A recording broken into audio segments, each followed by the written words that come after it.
Assalamualaikum warahmatullahi wabarakatuh.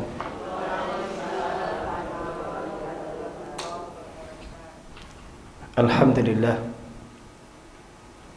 Alhamdulillahilladzi hadana li hadza wa ma kunna linahtadiya laula an hadana Allah. Wassalatu wassalamu ala Rasulillah wa ala alihi wa sahbihi wa mawalah. La haula wa la quwata illa billah. Rabbi shrah li sadri wa yassir li amri wa hlul 'uqdatam min lisani yafqahu qawli. Allahumma la ilma lana illa ma 'allamtana innaka antal alimul hakim. Fa'allimna ma yanfa'una wanfa'na bima 'allamtana walhamdulillahi ala kulli hal. Alhamdulillah kita kembali dipertemukan Allah Subhanahu wa taala di majelis ini. Mudah-mudahan semuanya sehat walafiat. Tidak kekurangan satu apapun. Diberikan Allah kemudahan dan kelancaran dalam berbagai urusan. Mari selalu kita syukuri berbagai nikmat yang Allah limpahkan kepada kita semua, wabil khusus nikmat iman, nikmat Islam, juga nikmat kesehatan. Yang hari-hari ini sebagian saudara kita sedang sakit ya, batuk pilek, ada yang demam ya. Kita doakan mudah-mudahan segera pulih kembali. Syafahumullahu shifaan ajila, shifaan la yugadiru ba'dahu saqama bi rahmatika ya arhamar rahimin.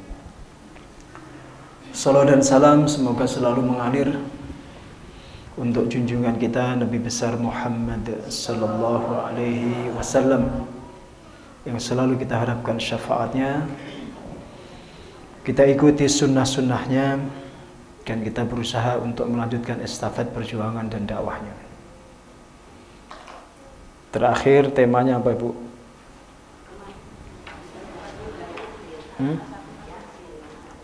Judulnya apa? Fikih hari ini ya, bukan tafsir. Ya, baik kita ulas ya. Kita sampai di fasal tentang sunnah-sunnah sholat. Sunnah-sunnah sholat. Dalam kajian fikih apapun, baik fikih secara umum maupun fikih nisa, fikih wanita, itu persoalan yang diprioritaskan untuk dibahas itu persoalan ibadat. Persoalan yang terkait hubungan seorang hamba dengan Allah Azza wa Jalla. Maka sebelum tuntas kita membahas persoalan ibadat, ya kita tidak akan bahas soal-soal lain.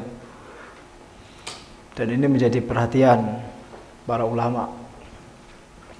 Hendaknya seorang muslimah berusaha untuk terus memantaskan dirinya menjadi hamba Allah yang salihah.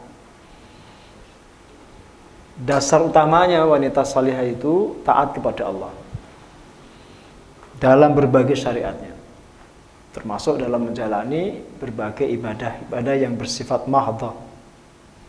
Baru kemudian belajar tentang muamalat ya. Hubungan dengan sama manusia. Bagaimana muslimat itu membawa dirinya di tengah-tengah masyarakat. Ini pentingnya kita belajar tentang bab persolatan itu. Mungkin sebagian kita bertanya, setiap ngaji fikih mesti yang dibahas masalah sholat. Ya memang sholat itu urusan paling penting, sehingga harus terus direview, diulang, dimurojaah, ya, sehingga betul-betul menjadi ilmu yang mendalam, tidak sekedar wawasan sekilas, tapi betul-betul menjadi ilmu yang mendalam. Nah, kalau sudah mendalam itu namanya tafakuh sudah. Itu baru belajar fikih. Kalau belum dalam, belum belajar fikih. Nah, di antara yang kita pelajari dari bab sholat ini adalah fasal tentang sunnah-sunnah sholat, sunanus sholat. Berbeda dengan syarat dan rukun, sunnah-sunnah sholat itu andai terlewat tidak dikerjakan, baik disengaja maupun lupa, itu tidak mempengaruhi keabsahan sholat. Sholatnya tetap sah, tetap mendapatkan pahala, tetap diterima di sisi Allah Subhanahu wa taala. Soal kesempurnaan saja itu. Beda dengan syarat. Kalau syarat itu satu saja tertinggal, baik disengaja maupun tidak disengaja, itu sholatnya nggak sah. Satu saja. Ada orang umpamanya sengaja tidak menghadap kiblat, sholatnya nggak sah. Atau dia sholat sebelum datang waktunya, ya nggak sah. Maka kalau Jumatan jangan hari Kamis. Kamis belum waktunya. Kecuali kalau ada perbedaan hari. Umpamanya ya, ada orang meyakini sekarang sudah tanggal 1 Syawal, maka dia sholat Id. Tapi ada yang belum meyakini, sekarang masih 30 Ramadan, belum 1 Syawal. Itu kan terjadi toh? Nah, sholat Idnya kan berbeda hari itu. Nah, itu sudah ya lana a'maluna walakum a'malukum. Ya, bagi kita amal kita, bagi kalian amal kalian. Terus saling menghormati, nanti minta keputusan di akhirat, di pengadilan ilahi. Tapi kalau belum tiba waktunya betul secara hakiki, ya jangan mengerjakan sholat. Itu syarat. Termasuk rukun, satu saja jenengan tinggalkan, meskipun lupa, itu sholatnya nggak sah. Meskipun lupa. Atau rokaat yang dikerjakan itu nggak sah. Umpama ya, jenengan lupa tidak ruku, saking semangatnya itu bar maca surat langsung sujud. Tuh. Saking semangatnya itu, saking pengen cepet rampungnya itu, nggak ruku, maka rokaat itu dihukumi tidak sah. Kalau dia teringat sebelum salam, dia wajib menambah 1 rokaat untuk mengganti rokaat yang tidak sah itu. Jelas ya? Tapi kalau sholatnya udah selesai, ingatnya sudah salam, sudah nyuci, sudah masak, sudah makan, sudah melayani suami, baru ingat, maka sholatnya harus diulang. Diulang dari awal, wudhu kembali, kemudian sholat kembali, utuh. Tidak hanya dikodok dengan 1 rokaat saja, harus utuh. Kalau duhur 4 rokaat, diulang 4 rokaat. Nah itu rukun, posisi rukun begitu Bu ya. Tapi kalau sunnah sholat tidak. Seandainya pun jenengan sengaja, seandainya ini saya nggak ngajari ya, jenengan tidak membaca surat ba'dal Fatihah, itu tetap sholatnya sah. Nah ini pentingnya kita mengetahui klasifikasi mana syarat, mana rukun, mana sunnah. Dan itu peran ulama-ulama fikih membuat klasifikasi itu. Ya, jasa mereka itu luar biasa itu. Memudahkan kita belajar agama, memudahkan kita mempraktikkan agama itu dengan benar, tanpa kemungkinan kita tergelincir. Nah, itu saya sering mengingatkan itu pentingnya ngaji dengan kitab itu, based on kitab itu di situ. Kalau ngarang sendiri itu pasti akan tergelincir suatu saat, akan tersesat. Oke, sunnah yang pertama adalah raf'ul yadain. Saya ulang. Mengangkat kedua tangan. Kalau takbirnya, takbir yang pertama itu atau takbiratul ihram itu masuknya rukun sholat. Kalimat Allahu Akbar untuk memulai sholat itu masuk rukun. Kalau mengangkat kedua tangannya itu sunnah. Seandainya ada orang mengucapkan kalimat takbir Allahu Akbar, takbiratul ihram, dia nggak mengangkat tangan, itu sholatnya tetap sah. Cuma kurang sempurna. Kurang sempurna itu artinya secara pahala nanti berbeda dengan yang mengangkat tangan. Itu kesempurnaan, ini saya sampaikan, kesempurnaan saja itu. Nah pertanyaannya, kapan mengangkat tangan itu disunahkan? Bagaimana cara mengangkatnya? Ini 2 pokok ya. Pertama kapan, kemudian bagaimana. Kalau kapan itu yang pertama, ini ada 4 kondisi ya. Yang pertama ketika takbiratul ihram. Saat takbiratul ihram. Apakah berbarengan dengan takbiratul ihram atau sebelumnya mengangkat tangan baru takbiratul ihram, atau sebaliknya, takbiratul ihram dulu kemudian mengangkat tangan? Ini ada penjelasan di sini. Di antara pendapat yang paling masyhur yang dianut oleh para ulama jumhur, mereka mengatakan mengangkat kedua tangan saat takbiratul ihram itu berbarengan dengan takbir. Ini pendapat pertama. Jadi persis saat mengucapkan Allahu Akbar, kedua tangannya diangkat. Terkait caranya nanti di poin kedua kita bahas. Pendapat kedua, ini juga pendapat yang sangat populer dan juga dianut oleh sekian banyak ulama. Mengangkat tangan dulu, kemudian takbiratul ihram. Nah, pendapat yang kurang populer itu yang ketiga. Takbir dulu, baru kemudian mengangkat kedua tangan. Itu ada 3 ya. Coba diulangin, Bu. Yang pertama bareng, yang kedua angkat tangan dulu, baru takbir. Terus yang ketiga, itu pendapat yang kurang populer. Yang ketiga itu ada tapi kurang populer. Saya bacakan riwayatnya. Yang pertama dari hadis Abdullah bin Umar. Kata beliau, "Kana idza dakhala fi shalah kabbara wa rafa'a yadayhi."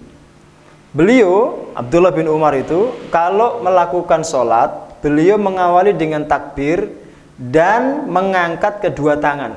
Itu kalimatnya wa itu dan maknanya. Dan itu menunjukkan kebersamaan. Ya, takbir bareng dengan mengangkat kedua tangan. Tidak ditunda setelahnya, tapi bareng bersamaan itu. Wa rafa'a dzalika ila nabi. Dan beliau mengatakan yang beliau lakukan itu didapatkan informasinya dari Nabi. Maksudnya itulah yang beliau tiru dari Nabi. Itu namanya hadis marfu'. Ini pertama ya. Yang kedua dari beliau masih Abdullah bin Umar. Kana Nabi sallallahu alaihi wasallam yarfa'u yadayhi hina yukabbir. Adalah Nabi sallallahu alaihi wasallam mengangkat kedua tangannya ketika bertakbir. Jadi ngangkat tangannya itu persis saat beliau takbir. Sehingga apa yang dilakukan Abdullah bin Umar tadi sepertinya didasarkan kepada hadis ini, hadis yang kedua ini. Jelas? Jelas atau masih lemes? Nah, ini masih pagi ya. Udah gitu adem lagi ruangannya ya. Jelas ya? Oke, kemarin udah kita bahas, tapi tidak terlalu rinci. Hatta yakuna hadwa mankibaihi au qariban min dzalika. Nah, ini kalau ini sudah bahas caranya. Sampai mengangkat kedua tangannya itu sejajar dengan pundak atau mendekatinya. Jadi mengangkat tangannya itu sejajar pundak gini atau dekat, ya mendekati. Tidak harus persis di dekat pundak, tapi mendekati. Dan itu caranya. Nanti ada cara yang berikutnya. Kemudian hadis yang ketiga, ini yang menyatakan mengangkat kedua tangan dulu, baru kemudian takbir. Hadis dari Abdullah bin Umar, sama dari beliau, tapi caranya berbeda. Beliau mengatakan, kana Nabi sallallahu alaihi wasallam idza qama ila shalah rafa'a yadayhi hatta yakuna bihadwi mankibaihi summa yukabbiru. Kalimatnya summa bahkan di situ. Adalah Nabi sallallahu alaihi wasallam ketika berdiri untuk melakukan salat, beliau mengangkat kedua tangan sampai sejajar dengan pundak, barulah kemudian beliau takbir. Jadi ngangkat tangan dulu sejajar pundak, baru Allahu Akbar. Itu pun ada jedanya agak lama itu. Maka dalam sebagian praktiknya diangkat tangannya, terus sedekap, baru takbir. Ada yang begitu. Karena kalimatnya summa. Summa itu untuk menunjukkan waktu jeda yang agak lama. Jadi tidak persis setelah diangkat langsung takbir, tidak. Itu kata summa.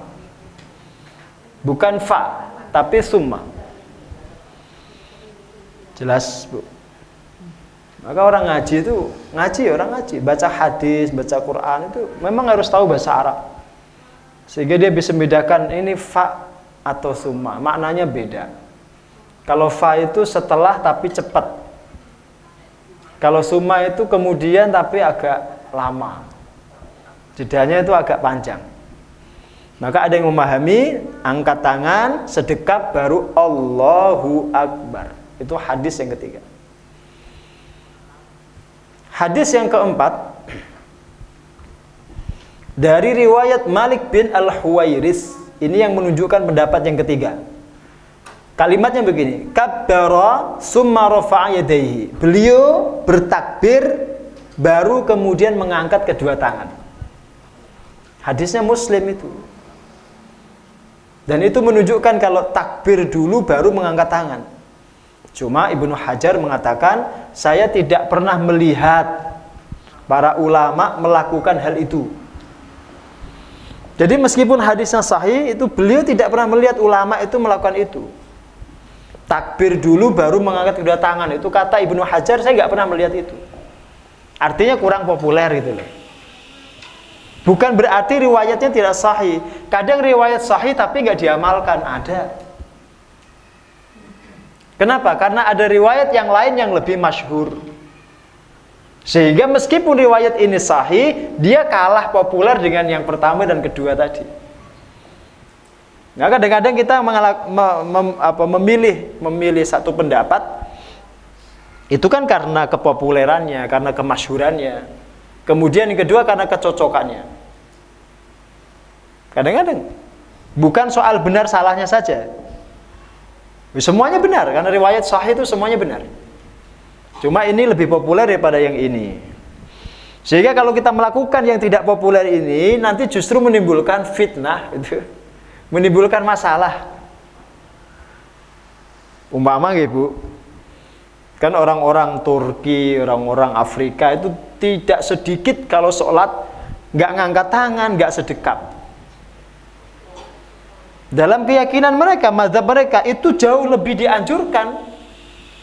Seandainya jenengan menggunakan mazhab itu di Indonesia, kira-kira menimbulkan masalah enggak? Oh, itu aliran sesat itu.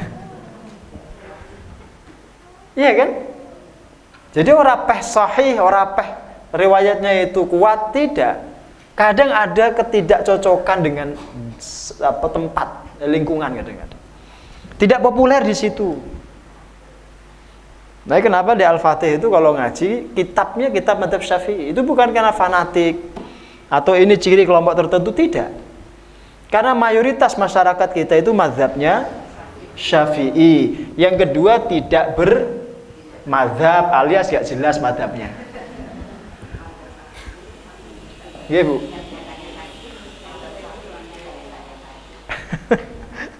Iya, Bu.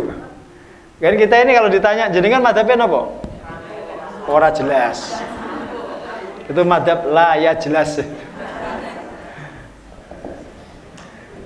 Yang jelas bermadhab. Cuma kita nggak tahu ini madhabnya apa. Ya, begitu ya. Nah, makanya pentingnya ngaji dengan kitab pun begitu. Termasuk kitab ini yang saya buka ini kan kitab fikih sunnah ini. Sayyid Sabiq itu pun ketika nulis kitab ini, ya, dia tidak menggunakan madhab tertentu, tapi menggunakan pendapat-pendapat dari semua madhab itu. Dia pilih, dia racik, dia tulis ulang. Maka kadang dia menguatkan pendapat Syafi'i, kadang menguatkan pendapat Hambali, kadang menguatkan pendapat Maliki, dan seterusnya. Sesuai yang beliau yakini ini lebih cocok gitu. Untuk konteks tempatnya maupun zamannya itu. Paham ya? Pokoknya ngaji terus lah. Nanti sesuai ya, kelihatan bentuknya sendiri. Nah, ini madhabnya apa? Sesuai ketok. Ya. Yang penting tidak fanatik, itu aja. Apalagi fanatik buta, ya. Jelas salah tetap dibela, itu fanatik buta. Paham nggih? Kadang-kadang orang buta itu kan lucu. Kalau ada 3 orang buta, jenengan suruh megang gajah, terus jenengan tanya, itu masing-masing nanti menjelaskan gajah itu dengan apa yang dia pegang. Untuk buntut, gajah kuwi cilik dawa kaya ula. Itu karena dia megang buntut. Ya. Kalau dia megang perut, gajah kuwi lemu, gede, kasar. Ya. Kalau dia megang taring, gajah kuwi halus, keras. Itu. Persepsinya tergantung yang dia pegang. Nah, orang awam seperti kita itu kadang-kadang juga begitu. Menjelaskan agama itu sesuai pengetahuan sempit yang dia dapat.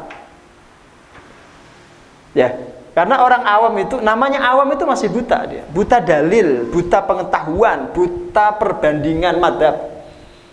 Sehingga wajar kalau dia menjelaskan sesuatu sesuai persepsinya yang sempit itu. Maka pesan saya, ya selama kita masih buta, jangan meyakini kebenaran kita itu secara fanatik. Soal fikih ya, tapi kalau soal yang lain ya, akidah ya harus fanatik. Oke. Kemudian bagaimana caranya? Belum ya, itu tadi masih baru pertama ya. Yang kedua, entar dulu. Dianjurkan mengangkat kedua tangan ketika hendak rukuk. Yang ketiga, ketika bangun dari rukuk. Jadi mau rukuk mengangkat tangan, bangun dari rukuk iktidal juga mengangkat tangan. Ngangkatnya sama tadi ya, caranya ya dengan sejajar pundak atau sejajar telinga. Saya bacakan hadisnya nomboten? Dibacain? Nggak usah terjemahnya ya? Oh, mendengar ya. Saya bacakan dari Sayyidina Abdullah bin Umar. Beliau berkata, "Kana Nabi sallallahu alaihi wasallam idza qama ila shalah rafa'a yadayhi hina hatta yakuna hatwa mankibaihi. Thumma yukabbiru fa idza arada an yarka'a rafa'ahuma mithla dhalik. Wa idza rafa'a ra'sahu min ar-ruku' rafa'ahuma kadzalik. Wa qala sami'a Allahu liman hamida. Rabbana walakal hamdu." Rawahul Bukhari wa Muslim wal Baihaqi. Walil Bukhari wala yuf'alu dzalika hina yasjud wala hina yarfa' ra'sahu minas sujud.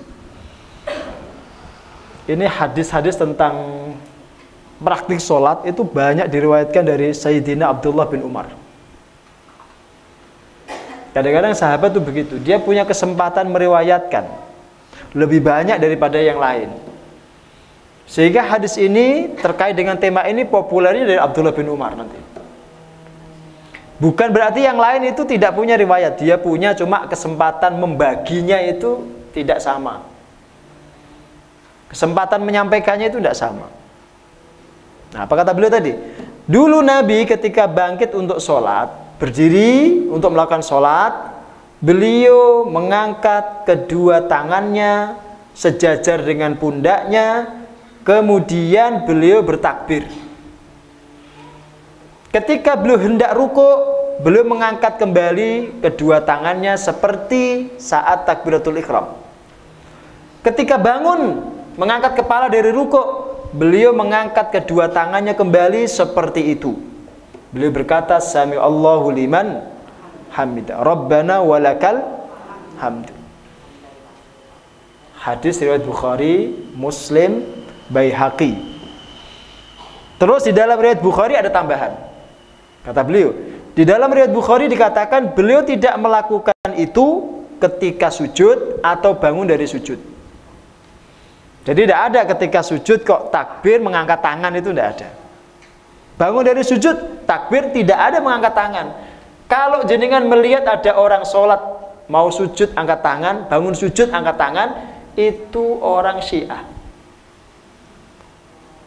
Dalam madzhab Syiah itu, orang ketika mau sujud itu dianjurkan mengangkat tangan. Bangun dari sujud, duduk di antara dua sujud itu angkat tangan kembali. Nanti mau sujud angkat tangan kembali. Itu pilihan madhabnya orang Syiah. Bukan Syiah Bu ya, Syiah. Syiah. Kalau orang Jawa kan Syiah. Ntar dulu maksudnya. Syiah. Syiah ngerti ya? Orang-orang Syiah. Itu kalau jenengan lihat ada orang sholat dengan cara begitu, itu kemungkinan besar itu madhabnya Syiah. Apalagi kalau jenengan melihat ketika sujud dia letakkan batu di tempat sujudnya itu pasti Syiah. Maka orang Syiah itu kemana-mana tasnya isinya batu. Coba jenengan cek tas sebelah.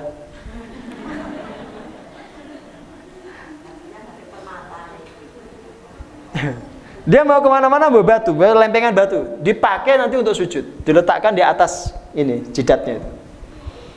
Sehingga jidatnya tidak menyentuh tanah, dibantali dengan batu. Gitu. Ya, bukan biar jidatnya gosong, bukan.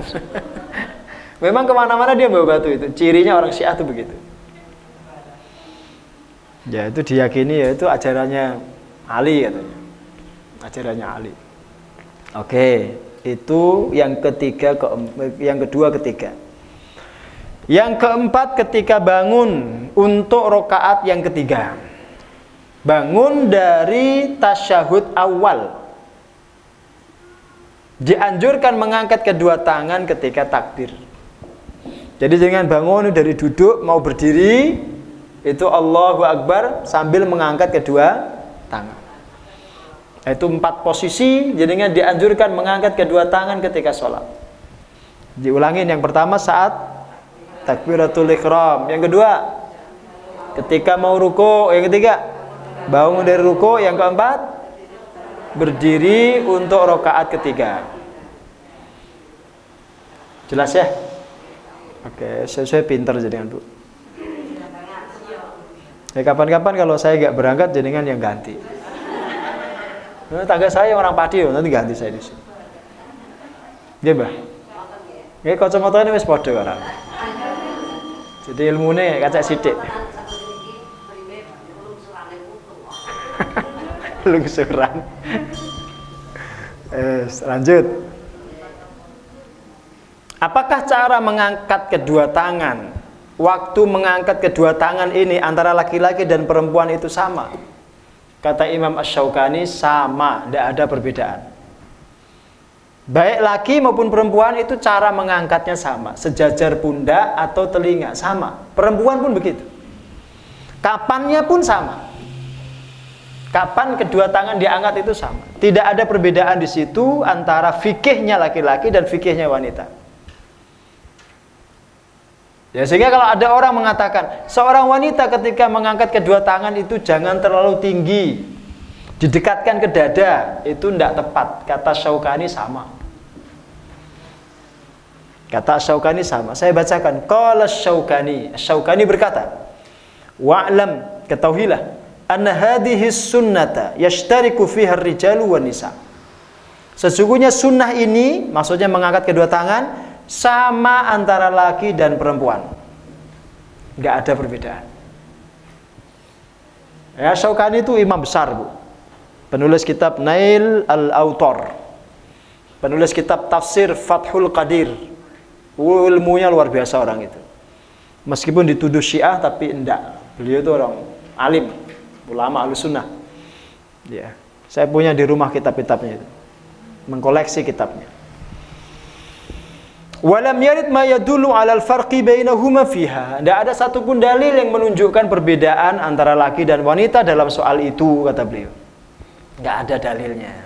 Kalau enggak ada dalil berarti kembali kepada kaidah semula yang diajarkan Nabi itu secara umum kita amalkan, baik untuk laki-laki maupun wanita. Jelas? Fahimtum? Nah, itu santri itu, fahimtum? Fahimna. Mafhum? Mafhum. Jadi yang tak ajari bahasa Arab sedikit Bu ya, sedikit-sedikit ya. Assalamualaikum. Nah itu sudah bisa jenengan. Alhamdulillah. Fahimtum? Nah, fahimna itu ya. Ya sedikit-sedikit Bu ya. Ahlan wa sahlan. Ahlan bikum. Enggak, cukup itu. Nah, mahir sudah. Nanti yang mau belajar bahasa Arab dengan Syekh Dou, nanti bulan Maret beliau datang lagi ke sini. Mari kita minta beliau 2 pekan nanti tinggal di Al-Fatih. Oh, silakan nanti jenengan datang ke sini, Mbah, jenengan rawuh, Mbah. Biar ketemu nanti dengan Syekh Dou yang ngajar bahasa Arab anak-anak. Senang kalau ketemu orang Indonesia itu beliau, senang banget. Iya. Apalagi orang Indonesia yang dari Papua itu beliau senang banget. Sama dengan beliau aja. Senang beliau, senang banget. Beliau dari Sudan. Nah, dosen kami di Libya dulu. Yang kedua, meletakkan tangan kanan di atas tangan kiri alias sedekap. Jadi posisi tangannya itu yang kanan di atas yang kiri, jangan terbalik. Ada sahabat dulu meletakkannya terbalik, ditegur oleh Rasul. Dibenahi, disuruh yang kanan di atas yang kiri. Soal seperti ini tauqifi, pokoknya manut Nabi, tidak ada pertanyaan kenapa begitu, tidak ada itu. Itu pokok agama yang tidak boleh ditanya kenapa, itu pokoknya manut Nabi. Jawaban yang paling asasi, oh, kenapa disuruh begitu? Ya karena Allah pengen disembah dengan cara begitu. Udah itu jawabannya. Allah maunya disembah, diibadahi dengan cara begitu. Itu praktek yang disuruh Allah, itu aja. Itu namanya tauqifi. Saya bacakan ya riwayatnya. Ada sekitar 18 sahabat yang meriwayatkan tentang cara ini. 18 dari 20 hadis. Jadi hadis yang menyebutkan bahwa di antara sunnah sholat itu meletakkan tangan kanan di atas tangan kiri, itu jumlahnya 20 riwayat. Perawinya dari kalangan sahabat sampai 18 orang. Sehingga sebagian ulama menganggap hadisnya itu hampir mutawatir. Untuk membantah saudara-saudara kita di mazhab yang lain yang tidak mau sedekap, itu maksudnya. Maka ditegaskan yang meriwayatkan itu sangat banyak. Sahabat itu sampai 18, termasuk tabi'in. Ada hadis dari Sahal bin Sa'ad. Beliau berkata, "Kana an-nasu yu'maruna an yada'a ar-rajulu yadahu al-yumna 'ala dira'ihi al-yusra fi shalah." Dulu para sahabat diperintahkan untuk meletakkan tangan kanan di atas tangan kiri ketika sholat. Nah, ini riwayat ini disampaikan lebih dari 18 sahabat.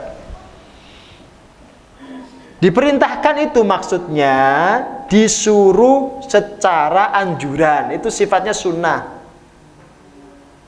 Perintah di sini bukan perintah wajib, perintah anjuran. Siapa yang mengatakan ini perintah anjuran? Ya ulama kita yang meneliti hadis itu. Amarnya itu amar istihbab, bukan amar ijab. Nah, soal nanti keabsahan sholatnya tetap sah meskipun dia tidak melakukan sedekap, tetap sah. Gitu ya. Tapi kalau kita memilih, ya kita memilih yang sedekap.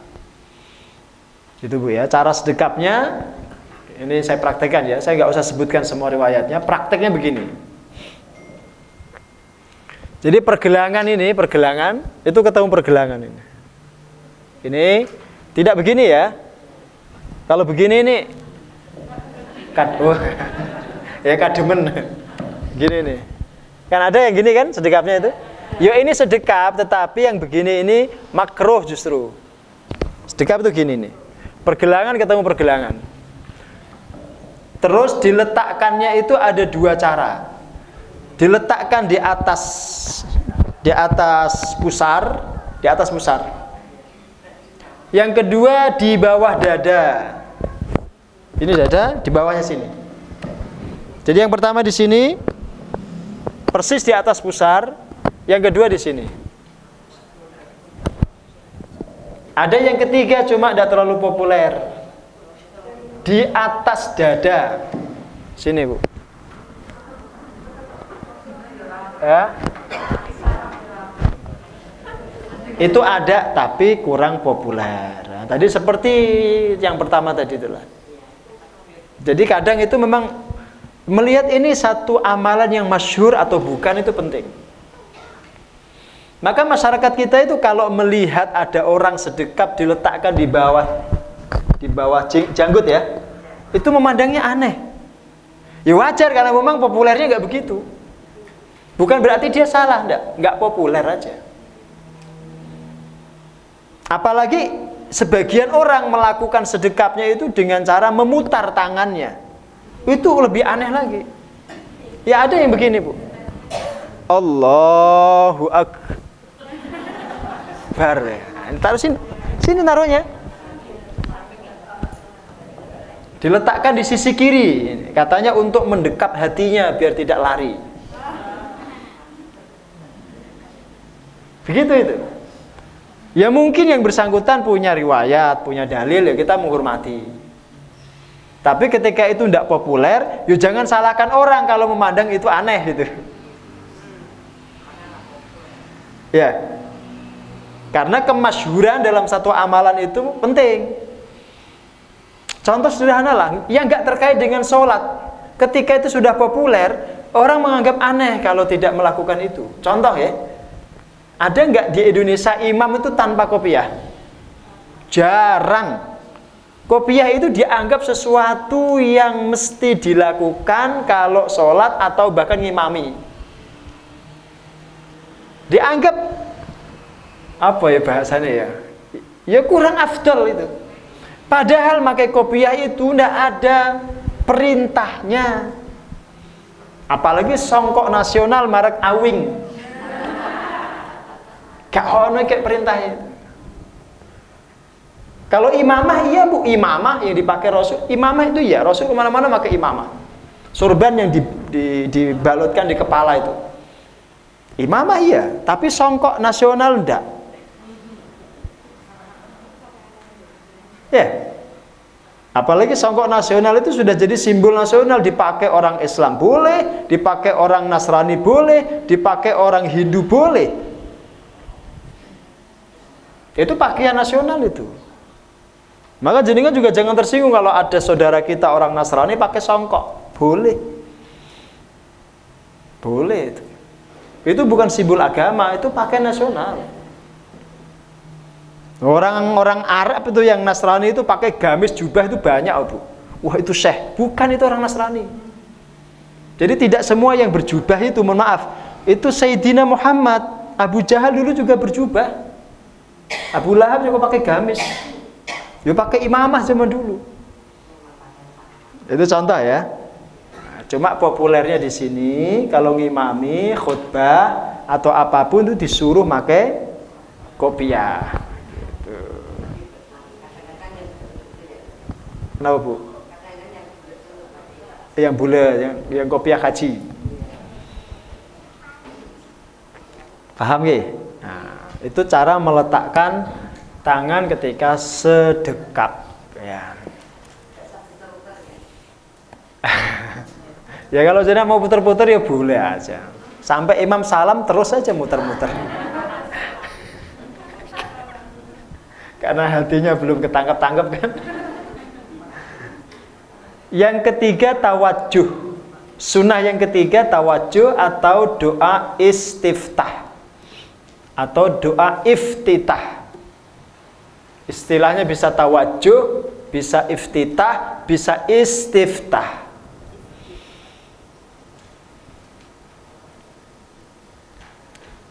Saya bacakan riwayat setiap doa ini yang kemarin saya janjikan ya.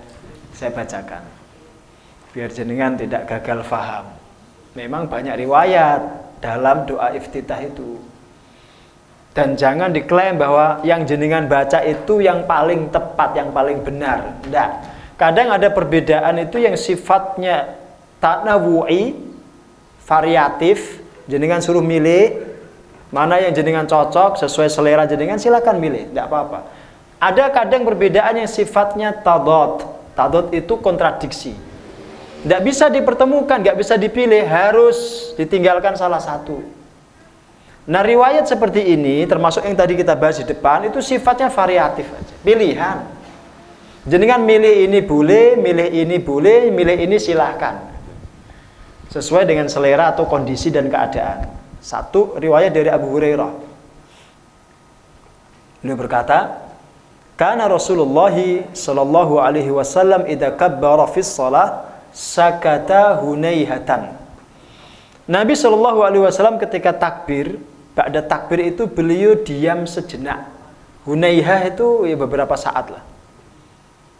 Kalimatnya hunaihatan. Hunaihah itu sejenak. Qablal qiraati, sebelum membaca, maksudnya membaca Al-Fatihah. Ada jeda antara takbirnya dengan baca Al-Fatihah itu. Diam beliau. Sepertinya diam tapi membaca.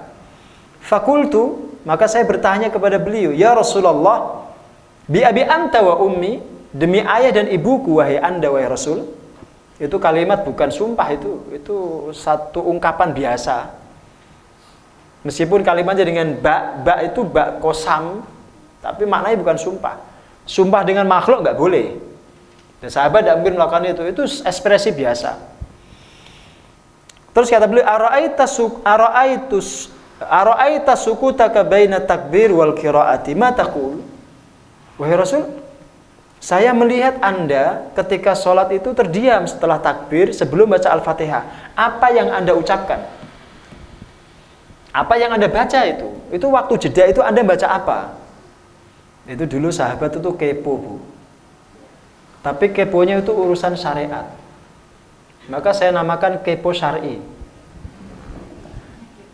Kalau jenengan kan mboten toh? Kepone non syar'i. Ya ono krungu isu apa ngono kepo pengen tahu. Padahal isu gibahi ustadznya itu. Kepo dia.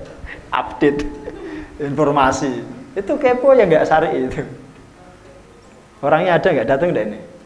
Nggak ya, alhamdulillah, aman kita. Dulu sahabat tuh punya sifat, dia pengen tahu, itu kepo kan. Tapi dalam soal-soal syariat, maka Abu Hurairah bertanya kepada Rasul tentang itu.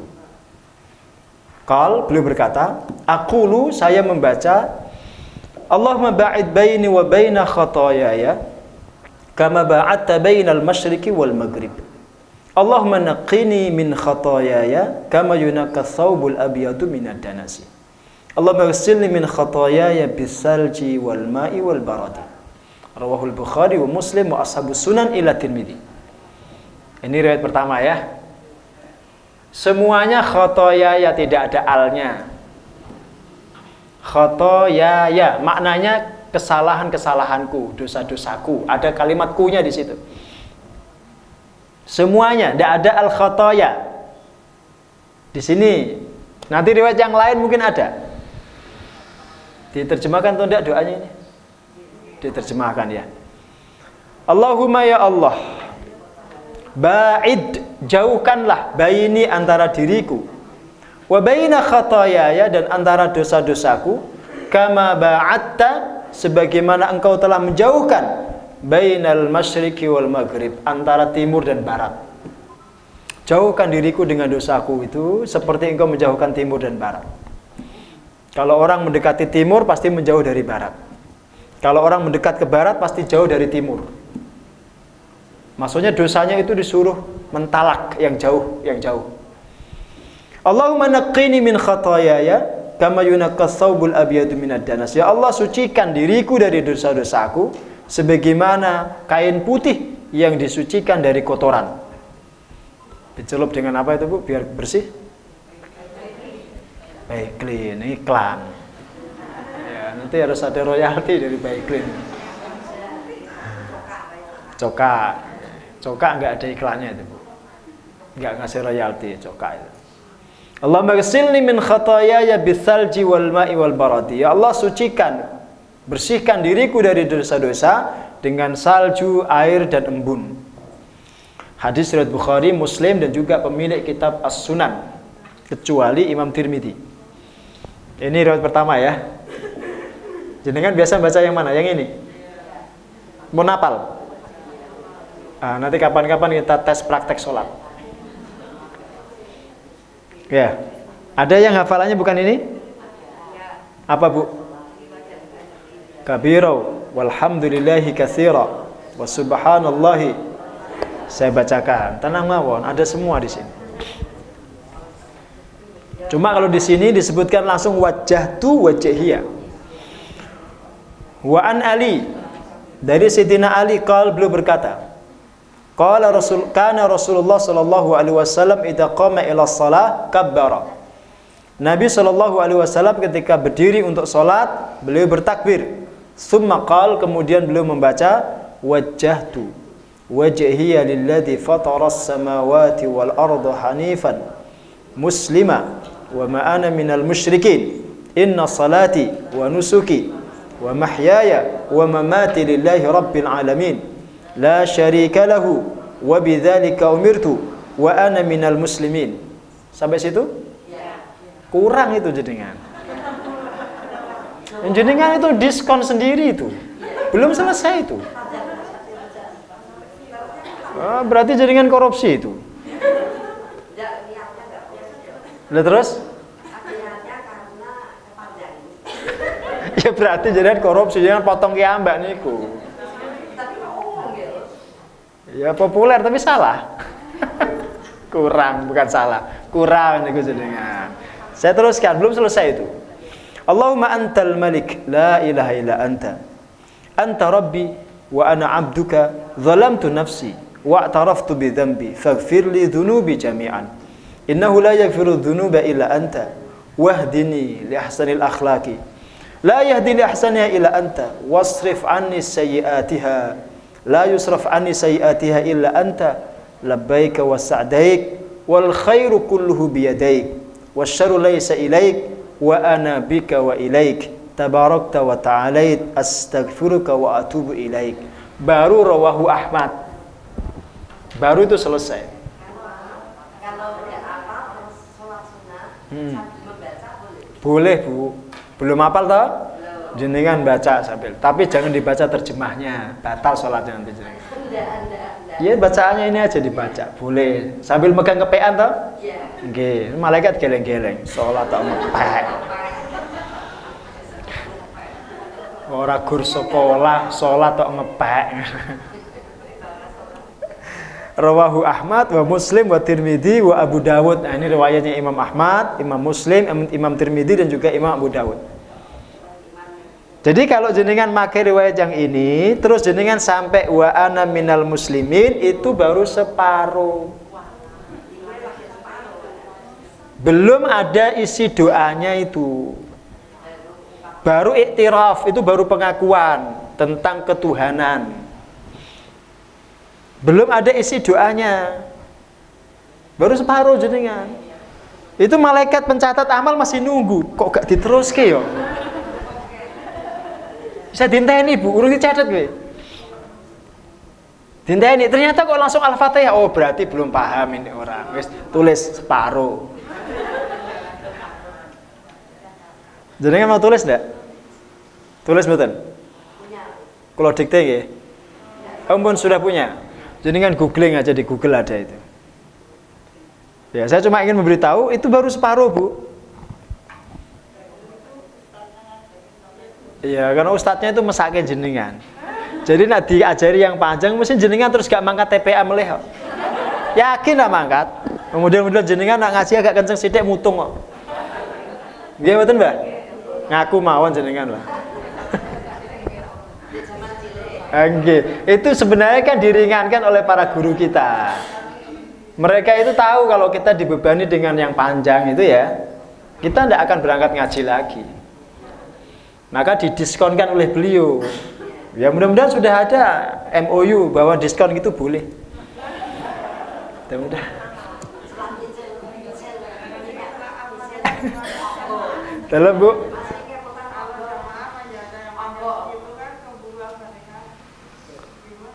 Ya itu dibaca nanti. Makanya tadi saya sampaikan itu tergantung kondisi. Kalau kita sholat sunnah sendirian ya dibaca sampai tuntas selesai. Yang panjang. Kalau sholat wajib ya imam sudah baca Al-Fatihah, jenengan diam sudah. Nyimak. Belum selesai tidak apa-apa. Itu teruskan nanti nyimak dengan bacaan imam. Gitu. Nah, yang penting tahu aja dulu lah ya. Oke. Oke, oh, sholat siang juga boleh. Sholat sunnah siang maksudnya boleh. Ya. Yang ketiga, ini riwayat paling pendek. Riwayat mauquf kepada Sayyidina Umar. Wa an Umar, dan dari Umar. Annahu kana yaqulu ba'da takbiratul ihram, dulu beliau sering membaca setelah takbiratul ihram, subhanakallahumma wa bihamdika wa tabarakasmuka wa ta'ala jadduka wa la ilaha ghairuka. Rawahu Muslim. Hadis riwayat Muslim. Itu paling pendek. Jadi kan seneng yang pendek-pendek gini kan? Ulangin. Itu biasanya dibaca oleh imam ketika tarawih itu. Makanya seperti tidak baca. Kok habis takbir langsung Al-Fatihah, jaraknya sedikit banget, pendek banget. Dia baca ini itu. Hadisnya mauquf kepada Sayyidina Umar. Ada sebagian mengatakan munqati, tapi yang benar mauquf kepada Sayyidina Umar. Begitu ya. Dibacakan lagi yang lain. Enggak. Yus cukup telui lah, cukup. Di sini ada 8 riwayat. Ada 8 riwayat. Ya, cukup ya. Cukup 3. Kemudian yang keempat. Oh, udah jam 9:04. Tadi Bu. Oh, kalau mulai boleh telat, tapi kalau selesai harus tepat waktu. Jenengan ya ngatur ustadz ya, jangan. Pokoknya aku rampung kapan terserah aku. Ya Allah, ya Allah. Oke. Tadi yang keberapa tadi? Keempat ya? Ketiga, sekarang keempat. Oke, nggih. Membaca isti'adzah. Al-isti'adzah qabla al-Fatihah, sebelum Al-Fatihah. Kalimatnya bisa umum, a'udzu billahi minasyaitonir rajim. Itu umum ya. Atau kalimat yang khusus. Kalimat yang khusus. Allahumma inni a'udzubika minasyaitonir rajim. Satu contoh itu ya. Atau yang lain lah yang jenengan hafal. A'udzu billahi ta'ala minasyaitonir rajim min hamzihi wa nafthihi, dan seterusnya itu boleh. Yang penting isti'adzah. Dianjurkan dibaca dengan pelan. Lirih, tidak boleh keras. Sirri, dibacanya pelan, lembut suaranya. Dan itu termasuk sunnah. Kemudian dibacanya sekali saja di rakaat pertama, tidak di setiap rakaat. Jadi saat mengawali membaca Al-Fatihah di rakaat pertama saja, jangan di setiap rakaat. Dikatakan di sini wala tusra'u al-isti'adzatu illa fi raqatil ula. Tidak disyariatkan membaca isti'adzah kecuali di rakaat pertama, kata beliau. Oke, jadi hanya di rakaat pertama. Sebelum Al-Fatihah ya.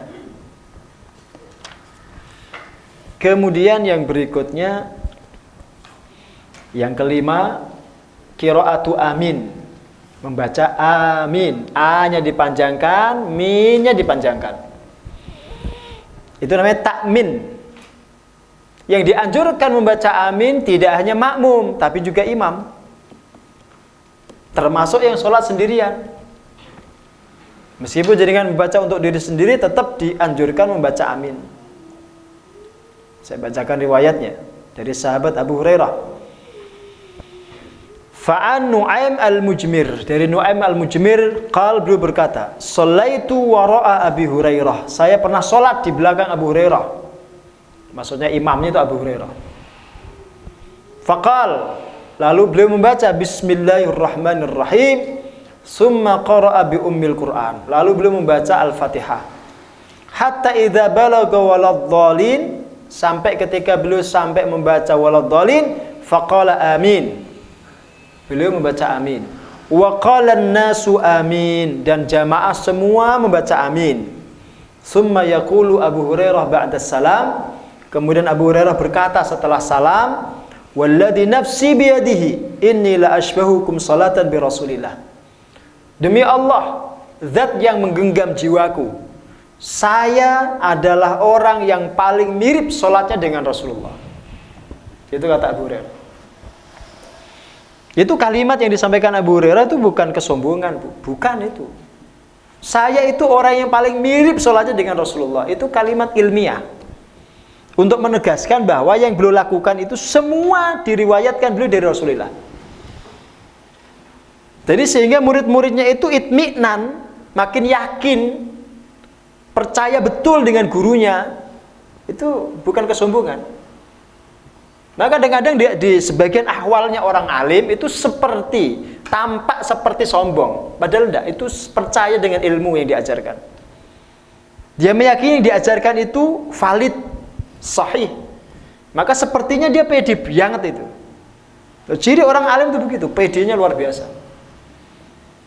Kalau kita ndak alim ini kadang-kadang ragu-ragu, kelihatan bingung gitu. Tapi kalau orang alim itu cirinya pede. Nah, pede itu di mata orang awam dianggap sombong. Kan Abu Hurairah mengatakan saya itu orang yang paling mirip sholatnya dengan Rasulullah. Itu sepertinya kan sombong di mata orang awam. Bukan. Dia menunjukkan kalau yang dia lakukan itu sepenuhnya meniru Rasulullah.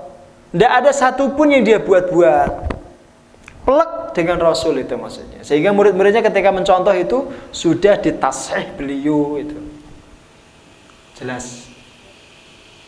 Maka saya kalau ditanya murid-murid saya itu, ya saya jawabnya dengan pede. Percaya diri. Saya itu sekolah dari MI, dari MTS, Aliyah, S1, S2 itu semua jurusan agama. Bukan jurusan Solo Jogja itu. Jurusan agama semua itu. Sehingga ketika menyampaikan ilmu terkait dengan bidang saya harus pede. Itu bagi orang awam dianggapnya sombong mungkin. Itu pede karena basis keilmuannya di situ. Ya, nanti kalau jenengan tanya soal yang lain ya saya tidak akan pede. Soal kesehatan ya saya nggak tahu. Yang saya tahu cuma satu. Ini masih ada Omikron. Ya, jenengan pakai masker. Omikron mari cah sekolah libur meneh sampai tanggal 2 itu anak saya. Diliburkan meneh sekolah ya Allah, mumet ya. Orang tuanya mumet. Udah SPP-nya penuh lagi. Ya kan? Nanti ben dipotong ini, cut. Suruh masuk sampai tanggal 2 ini libur kan sampai tanggal 2. Nggak tahu itu kebijakannya dari mana itu ya. Ya sabar aja lah ya. Oke, yang kelima. Cukup saya kira ya. Jam 9:30. Mun Mbah mun cekap. Ya, nanti kalau ada pertanyaan dipersilakan. Mun, jadi kan tanya jawab mawon oke. Silakan, Bu. Langsung Ibu. Nggih, moga. Waalaikumsalam. Jadi kan Bu Indarwiyah nggih. Oh gak ketok. Nggih.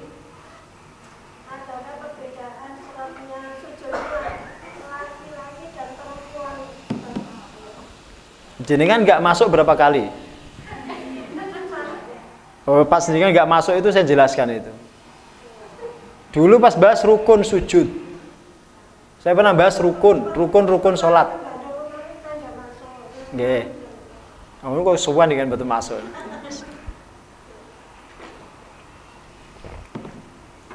Baik, saya jelaskan. Sujudnya laki-laki itu dianjurkan menarik ini rangka tubuhnya itu menjauh dari paha. Tangannya direntangkan. Kalau perempuan tidak. Badannya ini didekatkan ke paha, tangannya dirapatkan. Bahwa itu perbedaannya. Kalau itu betul-betul ada perbedaan.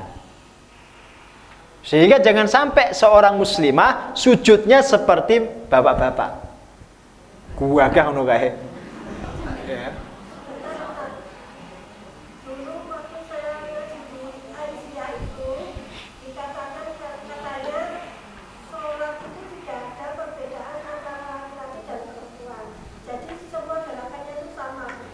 Ada perbedaannya. Bedaannya itu salah satunya sujud. Yang kedua pakai pakaiannya beda. Yang ketiga dia nggak boleh ngimami ketika ada laki-laki. Nggak bisa wanita jadi imam. Kalau sama, semuanya sama itu. Enggak lah. Siapa bilang nggak ada perbedaan? Ada. Ada perbedaan. Kalau ada, saya bilang ada. Kalau enggak, tadi saya katakan nggak ada. Jelas. Bedanya termasuk ketika soft antara, kalau yang imam itu perempuan, imam perempuan itu di tengah-tengah soft, tidak di depan. Itu beda. Siapa bilang nggak beda? Mau saya sebutkan lagi? Banyak perbedaannya. Banyak perbedaannya. Makanya perlu dikaji. Dia ngajinya itu pakai kitab lah. Jangan katanya itu. Kalau kita buka kitab nanti akan tahu kita perbedaan antara laki dan perempuan dalam persoalan sholat itu. Jelas, Bu? Yang jelas kalau jenengan sholat pakai masker nggak boleh. Jangan harus copot masker. Nggak boleh, mulutnya nggak boleh ditutup. Nah, jenengan ampun ngeyel pokoknya. Nggih, monggo, Mbak. Cekap, Bu Indar. Cekap nggih. Nggih, monggo, Bu. Sekedap nggih, monggo, Mbak. Tadi kan masalah bacaan amin. Dan kalau kita makmum, imamnya itu kok Al-Fatihahnya di telinga sepertinya banyak hal-hal yang harusnya panjang dipendekkan, yang pendek dipanjangkan. Itu terus sebagai makmum nggak mengamini imam bagaimana? Jadi baca sebentar. Jadi si makmum itu karena sering Pak itu kalau mengimami seperti itu, jadi tahu triknya membacanya seperti itu. Jadi si makmum terus membaca Al-Fatihah sendiri hampir bersamaan dengan imam. Bagaimana? Kalau kita bermakmum dengan siapapun, itu patokan kita itu innama ju'ilal imam liyu'tamma bihi. Hadis Nabi, imam itu ditunjuk untuk diikuti.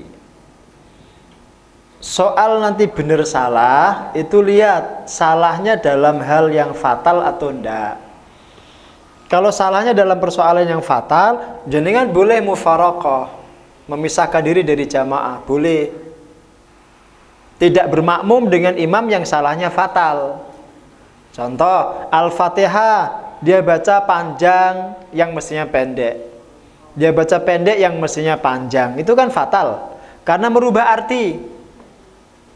Atau salah harokat, itu fatal. Atau salah makhraj, fatal itu. Maka semestinya imam seperti itu tidak layak untuk menjadi imam. Bacaannya sah untuk dirinya sendiri, tidak untuk orang lain. Apalagi soal Al-Fatihah itu rukun. Maka kalau kita mendapati imam seperti itu, mufaraqah, memisahkan diri itu solusinya. Bukan tetap mengikuti tapi kemudian interupsi. Tadi kan interupsi itu. Dia bermakmum tapi terus maca Al-Fatihah dhewe bareng imam. Dia bermakmum tapi tidak mau baca amin. Dia bermakmum tapi mangkel, dongkol. Itu kan interupsi namanya. Nah, lebih baik mufaraqah itu, memisahkan diri, sholat sendiri. Kalau kita meyakini yang dilakukan imam itu salah, paham ya? Dan salahnya fatal gitu loh. Karena bacaan Al-Fatihah itu kan rukun. Kecuali kalau tidak ada imam yang lain kecuali yang seperti itu silakan, jadi toleransi itu. Semampunya itu. Fattaqullaha mastata'tum. Itu dalilnya, bertakwalah kalian kepada Allah semampu kalian. Gak dituntut lebih daripada itu karena mampunya begitu, ya sudah. Maka tetap kita jamaah bermakmum dengan imam yang seperti itu. Jelas, Mbah? Oke. Yang lain, monggo Bu. Oke.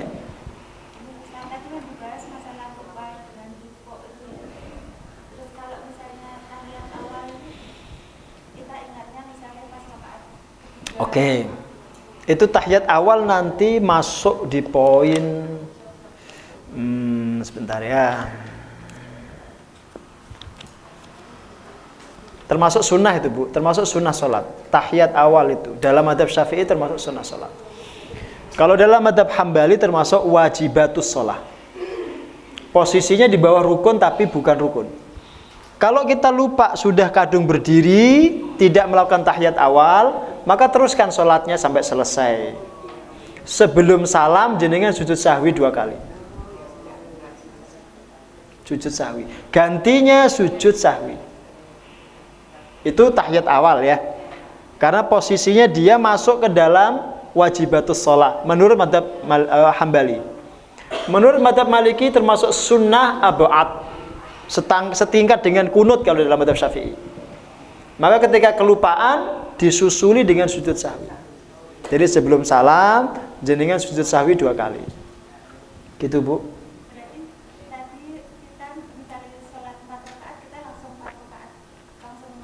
Ya diteruskan, kan kita sudah kadung berdiri ini, tidak melakukan tasyahud awal. Teruskan aja, jangan duduk lagi untuk tasyahud, karena sudah masuk ke rukun berikutnya, nggak boleh kita nyusuli ke duduk. Teruskan aja, biasa normal gitu, terus nanti sebelum salam jenengan sujud sahwi 2 kali, untuk ganti tasyahud awal itu. Gitu ya, baik, yang lain tadi, siapa tadi? Monggo.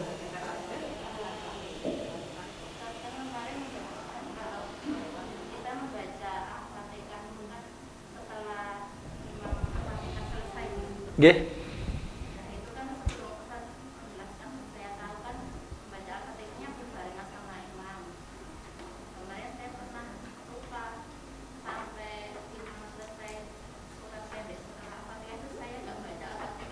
Sama sekali. Jadi kan mikir apa toh?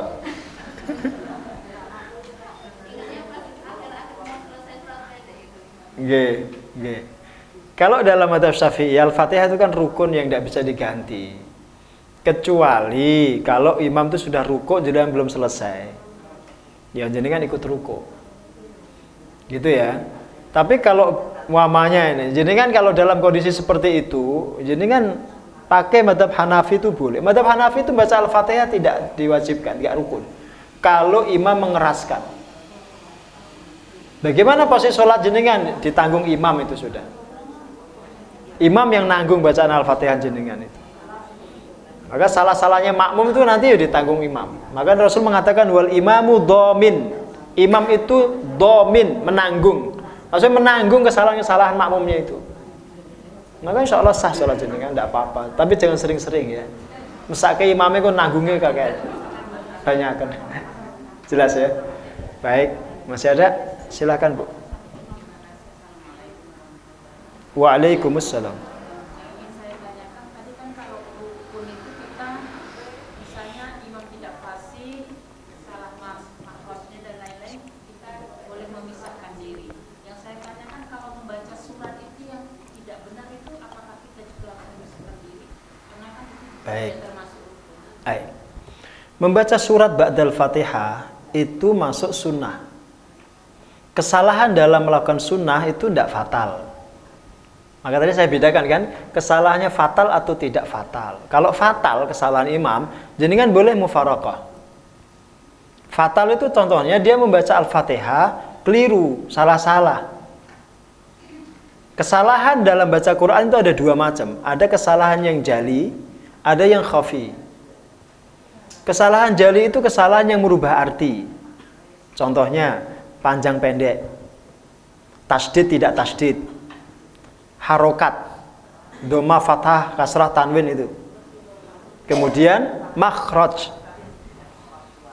Ya, kalau ada imam membaca alhamdulillahirabbil alamin, nah itu makhrajnya keliru itu. Enggak ada huruf nga, itu enggak ada. Yang ada itu ain, bukan nga. Maka kalau dia sholat untuk dirinya sebenarnya sah dengan kualitas bacaan begitu. Tapi kalau ngimami janganlah, yang lain yang lebih fasih. Nah kalau kesalahannya terletak kepada rukun di surat Al-Fatihah, salahnya begitu, setiap ngimami begitu, dia nggak mau diganti, ya mufaraqah saja. Ya, mufaraqah. Tapi kalau kesalahannya pada bacaan surat, tidak apa-apa jenengan berimam dengan orang begitu. Boleh, tidak masalah. Kesalahannya kan nggak fatal itu. Silahkan berimam dengan orang seperti itu. Gitu Bu ya. Tetap jamaah ke masjid. Meskipun imamnya tidak ideal. Karena kalau mencari imam ideal, ya imam Masjidil Haram. Imam Masjid Nabawi. Itu aja kadang-kadang kalau kita nyimak itu kadang-kadang mungkin karena ngantuk imamnya itu. Kadang-kadang ada yang keliru di Masjidil Haram. Itu namanya orang tetap aja kan. Nggak ada yang sempurna itu, gitu ya. Jangan karena alasan imamnya nggak ideal terus malah nggak jamaah. Ya jangan. Gitu ya. Baik. Cukup. Cekap nggih? Monggo. Jazakumullah khairan. Assalamualaikum warahmatullahi wabarakatuh.